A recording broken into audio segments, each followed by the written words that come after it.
Our cover story this week is about a stretch of water, one that has been caught in the crossfire of the Gaza war.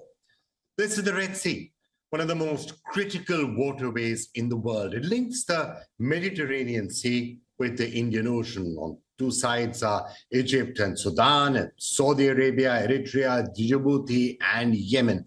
And it's Yemen's Houthi rebels who've turned the Red Sea into the world's most dangerous waters right now. I mean, I know the Pacific is also causing a lot of problems, but this is catching attention right now. Look at this video. It's not from a video game. This is the video of Houthi rebels hijacking a commercial vessel in the Red Sea. It happened on the 19th of November, and it happened in the Red Sea. The hijacked ship is called the Galaxy Leader. It was on its way to India from Turkey. It had no Israeli nationals on board, and the ship did not have an Israeli flag. It was sailing under the flag of the Bahamas.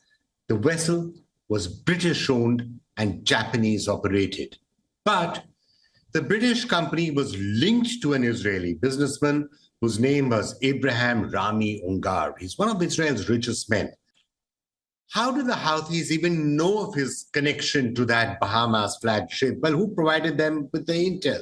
Frankly, there are no clear answers. The Houthis said the seizure of the ship was in response to, quote, heinous acts against our Palestinian brothers in Gaza and the West Bank, unquote. And that was just the start. Houthis have gone on to attack several ships. One of them was the USS Carney.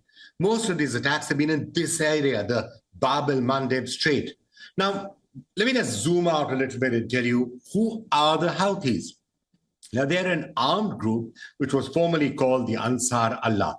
In 2014, the Houthis rebelled against the internationally recognized government. They seized Yemen's capital, Sana'a, and currently they control Yemen's Red Sea coast. Houthis are backed by Iran, and they have declared war on Israel. They've even launched drones and missiles meant to hit Israeli targets some 2,000 kilometers away from Yemen. Now, what do they have in terms of a military arsenal? Well, they have some drones, they have anti-ship missiles, and that's really what they're using in the Red Sea. The Houthis say, we will continue to attack ships until Israel holds its war. Now, that has implications. And you need to pay attention to this, because caught in this entire crossfire is global trade and your household budget. Yes, your household budget. Allow me to explain. The Red Sea, as I was telling you, is one of the world's most critical waters. 12% of global trade passes through the Red Sea. Some 17,000 ships pass through it every single year. This is the Suez Canal. This canal accounts for 12% of the total seaborne traded oil. You have any idea how much that is? Well, that's 8.8, give or take, million barrels of oil per day. 8% also of the global LNG trade. Now, these ships are starting to be rerouted. 95% of the shipping and container companies across the Suez Canal have now stopped their vessels and are considering rerouting them, taking a longer route, the historic route that used to be used thousands of years ago. Ships from Europe will now have to go all the way across Africa. They'll have to cross the Cape of Good Hope, South Africa, and then reach the Indian Ocean. It will take more time, burn more energy, and add to costs. That explains why container rates for shipments from Asia to the UK have hit record high levels. On Thursday, oil prices also rose. They rose by 1%. If that climb continues, the domino effect will hit all of our pockets and could hit the economy. Hey, you know what it means. Oil prices, petrol prices, diesel prices, inflation in the market, all prices going up, disruption. It's basically not very good news. So the question is, what happens now? Well, the United States wants to be part of a solution. Earlier this week, the US Secretary of Defense was in Bahrain. He said that 10 countries are coming together to conduct joint patrols in the southern Red Sea. Which countries are these? Well, the United States, of course, the United Kingdom, Canada, France, Italy, the Netherlands, Norway, Seychelles, and Spain. This grouping is being called Operation Prosperity Guardian. Member countries also plan to conduct patrols in the Gulf of Aden. On Tuesday, Lloyd Austin also held a virtual meeting with ministers from more than 40 countries. The United States said it would welcome China in this initiative. Is this alliance something that will provide enough assurance for the shipping industry to keep going through the Suez Canal? Well, we don't know. Will it be able to keep ships safe from the Houthis? Again, we don't know. The danger to global shipping, however, spills beyond the Red Sea. And this is where India also step in. As you can see, India is not necessarily part of that. But it has to be noted, by the way, that the danger to global shipping in that entire region spills beyond the Red Sea. And this is where it starts to affect India in an even greater manner. Recently, a Malta flagship was hijacked off the coast of Somalia in the Arabian Sea. Yes, the Somalian pirates, while the Houthis are creating a massive amount of ruckus, the Somalian pirates have not gone away. So pirates reportedly fired at the ship. There were 18 crew members on board. At least one of them was reportedly injured in the firing. The hijacked ship sent a distress call. The Indian Navy responded. It deployed an aircraft and a warship. INS Kochi began tailing the hijacked ship. The injured sailor was then transferred to the Indian stealth destroyer, where a medical team treated him. This is the state of the seas in that part of the world. There are attacks and there are pirates, and there's increasing military preparedness. And none of this sounds like particularly good news, certainly when it comes to global trade. Well, let's now try and get a deeper handle on what exactly is happening in the Red Sea and what can be done. It's great to be joined by Dr. Stavros Karamperidis, who's a maritime economist and the head of the Maritime Transport Research Group at the University of Plymouth. Thank you so much, Dr. Karamperidis, for being with us. What's your own assessment of whatever's happening in the Red Seas, with the Houthis and this naval alliance that the US seems to be trying to put together? That's a very interesting question, because at the moment, we don't know how the overall situation is going to escalate. We're hoping that with the naval force that the US is leading, and hopefully other countries are going to join, the overall situation is going to ease a bit. What is happening at the moment, we've seen some vessels trying to avoid Red Sea, and they're going through the Cape of Good Hope. But also during the night, we've seen some of the companies like Maersk, for example, that they said they're going to use the navigation through the Cape of Good Hope, still going again through the Red Sea.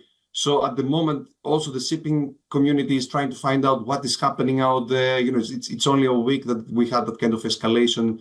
They're trying to see how the overall military escort is going to help them and support. So I'm hoping that soon the military escort is going to clear up the overall situation, because if we continue with vessels diversifying, then as you can imagine, we're talking about extra mileage, and that costs extra cost, and also cost, we need more time to move the goods from point A to point B. All right, so let's turn our attention then to the point of view of costs. What is going to be the impact of the global economy if the Suez Canal does get blocked? So as you can imagine, if vessels are going to stop using the Suez Canal, that's going to be a huge impact to the overall global economy, especially Europe to Asia. As I said, thankfully, so far from all the reports we're reading from the maritime sector is paying attention, is keeping an eye on what is happening in the situation, but they're still using the passage. It's only a small portion of companies that are taking that kind of action to bypass the Red Sea. Of course, if that's going to be escalating, as I said earlier on, then of course that's going to create a lot of problems. And, on very basic terms, it's going to cost an additional 10 to 12 days for the navigation of vessels from Asia to Europe, and another 10 to 12 days on the way back. So we're talking about another 20 extra days. So we were going to need additional capacity to carry those goods. All right, let's now try to understand where India fits into all of this and what India could actually possibly do or not do. We're now being joined by Rear Admiral Dr. Rakesh Chopra, maritime operations expert. Admiral Chopra, thank you so much for being with us. We are hearing about what the Houthis are doing in the Red Sea, and the Indian Navy is obviously trying to figure out what to do in the Arabian Sea with the Somalian pirates. Where do you see India positioned in this entire mess that seems to be unfolding in the seas there? Well, of course, I'm no longer in the Navy, but I feel that since we are taking an active role in the Indian Ocean, as we should, especially in the Arabian Sea, perhaps we should take a more active role with the U.S. Navy in the Red Sea to overcome the challenge of the Houthis. But I must tell you, I've been to Aden and those parts about four or five times in my naval career, and it's a very interesting area. Yemen is a very interesting area. India has a long connection. Yemen existed on the charity of the Nizam of Hyderabad. Most of the Arabs who came into his army were from Yemen. And there's a large Indian population, as a matter of fact, who live in Yemen, even now, known as Indies. So I think we should take a very, very strong. I wanted to ask you about the operations against the pirates, which you have, kept a close eye on for a period of time. How is that going? With the Somalian pirates don't seem to be going away, and that clearly is one of the areas where India has been taking an active role. Yes, the Somalian, but the activities has decreased quite a lot. As you will probably know, about 5 or 6 years ago, the Somalian pirates had reached the Lakshadweep Islands. I mean, they'd come that close. But now, with the patrols going on in the Gulf of Aden, I think it's a little bit of a pinprick, it's a little bit of a headache, but it's under control, in my opinion. If you had to look at the entire position with Red Sea getting blocked, some activity by the pirates, people maybe having to reroute, is there any clear solution you can see on how we can move forward? No, really. Until the pirates, like I mentioned, are under control. I don't think there's much of a problem there. Shipping is normal. The Houthis, of course, are a bit of a nonsense. If you recall that the helicopter action, which took place about a month ago, it was very remarkable kind of a Houthi helicopter operation where they boarded a ship. That ship was actually headed for India, but it had some Israeli interests in it. So how they're getting this intelligence? Is it who's putting this intelligence into them? I don't know. Yeah, one of the questions we were asking as well. All right, Admiral Chopra, thank you so much for joining us. Thank you for joining us with that perspective.